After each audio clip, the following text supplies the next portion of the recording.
At the beginning of a new work week, the Belcan Bridge branch for CIBC First Caribbean International Bank remains closed, while the other branches are open for regular working hours, albeit the Orange Walk and Belmopan branches will be operating only to 1 o'clock this afternoon.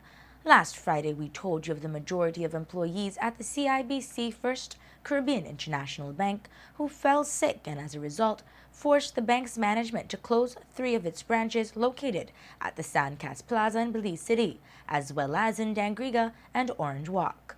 While the Christian Workers Union nor the employees are not admitting that it was a sick-out planned after the bank's management had not been forthcoming in terms of the outstanding salary increases and the exit packages for the workers, the union's president, Audrey Matura-Shepherd, did tell the media last Friday that the staff is not happy as they have no idea what they will receive once the bank closes its doors for good in Belize.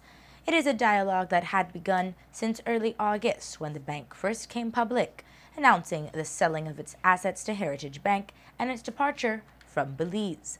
In an interview with the media on Friday, Matura-Shepherd announced that while they had written to the Prime Minister, Dean Barrow, and has included him in the outgoing correspondence on behalf of the employees, there has been no response, and with that, they have decided to write a protest note to the Prime Minister.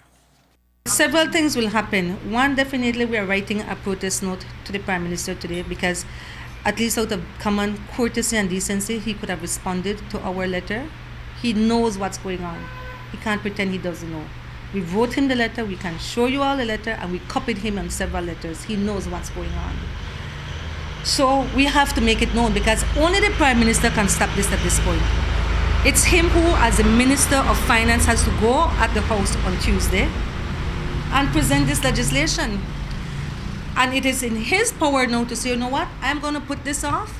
I'm going to be satisfied that they're negotiating. I'm going to be satisfied that 60 of the workers, because those are the ones we represent, 60 voters, may I remind him, and 60 head of household are being affected. And when you talk about 60 head of household, you're talking about extensions of that family. As it relates to what has not been admittedly referred to as a sick-out, Matura-Shepherd told the media last Friday that with sickness being unpredictable, it was uncertain whether the workers would be in good health to return to work today. At FCIB, every employee is entitled to 6 days sick leave without notice. So you have 6 days where you could call in one day and say I'm sick, and you don't have to bring a doctor paper per se. And those who don't have that 6 days just need to bring a doctor paper. Our labor laws clearly cover and protect anyone who is sick. The coincidence that everybody gets sick at the same time, it has to tell you the magnitude of the shock and the trauma they are going through. I can only tell you that it has been a terrible blow. A terrible blow because if the bank wants to be fair, and I mean First Caribbean Bank, they can reveal the correspondence and every attempt, not because beyond these letters I'll share with you, there have been many emails going to them to make sure that, look, don't take us by surprise. And that has not happened. Now, is it morally right to hold back labor? Well, I think when bread is being taken out of your mouth, and just literally that's what's happening. When bread is being taken out of your mouth, not by a poor man on the street, but a multinational corporation with the aid of our central bank and our government, then what else will you do? There comes a time when people have to decide, I will fight or I will run. And clearly these workers, debilitated by their illness, will have to decide what they'll do. Up to our midday news, Matura-Shepherd told Love News that there has been no response from the Prime Minister or the bank's management. But during a press conference this afternoon held by the Office of the Prime Minister, the matter was briefly addressed. Last Friday, Matura-Shepherd painted a picture of complete neglect on the part of the Prime Minister, Dean Barrow, as it relates to the welfare or concerns of the employees of the CIBC, First Caribbean International Bank. She said that despite correspondence being sent and copied to the Prime Minister, there has been no response on his part. She also added that as it pertains to the collective bargaining agreement for the bank's employees, there had been none since the last one expired in 2013. and that due to the absence of that document, the workers are uncertain as to what their exit package will include when it comes to severance and other entitlements.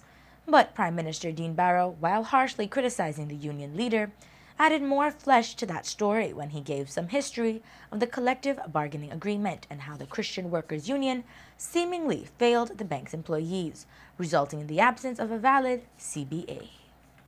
The Christian Workers Union's leadership is either dense or dishonest, or actually I think both.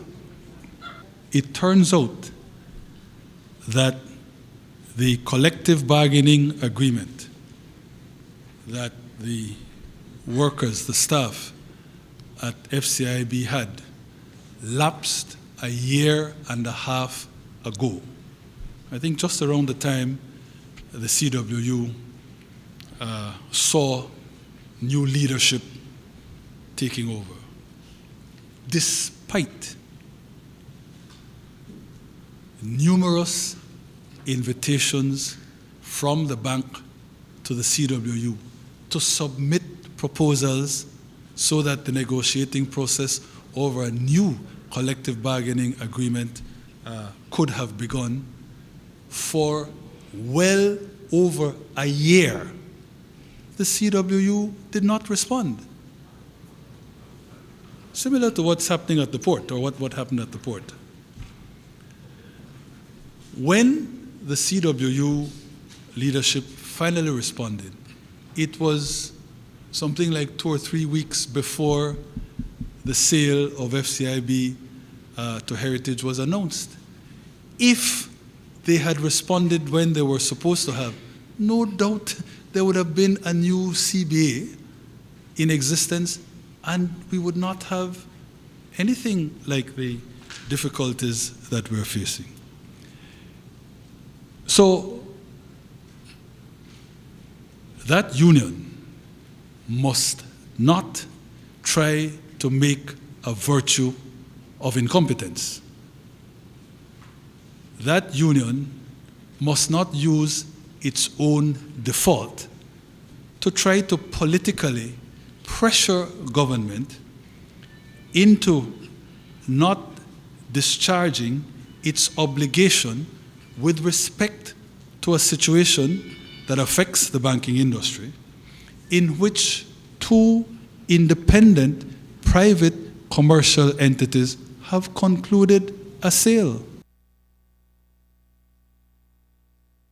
In addition, Matura Shepherd told the media that government is having a special sitting of the House this week to pass the Vesting Act, which will put the bank's employees at a disadvantage. But Prime Minister Barrow says the passing of the Vesting Act will do no such thing. On the 28th of August, realizing that the bank has not even responded to our proposal, our shop steward under the letterhead of CWU wrote the Prime Minister and asked the Prime Minister not to pass the relevant Vesting Act without consulting with the union and ensuring that employees get everything that they should.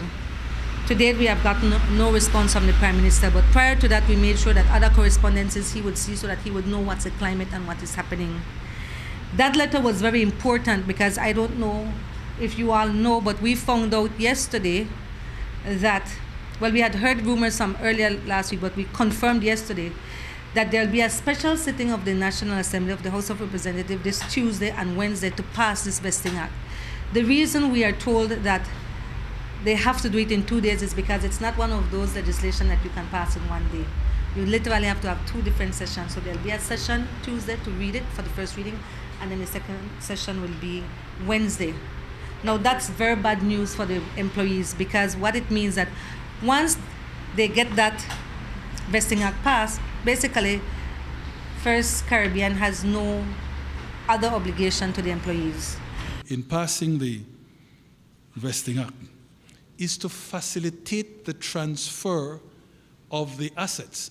If we didn't do this, and there's precedent when Ashcroft bought Royal Bank of Canada, when FCIB bought Barclays Bank, when Scotia Belize bought out Scotia Bank, on each occasion, government, and there were different administrations on each of those occasions, passed a vesting act. If you don't do that, the transfer of the securities with respect to every single mortgage will have to be laboriously processed at the registry one by one.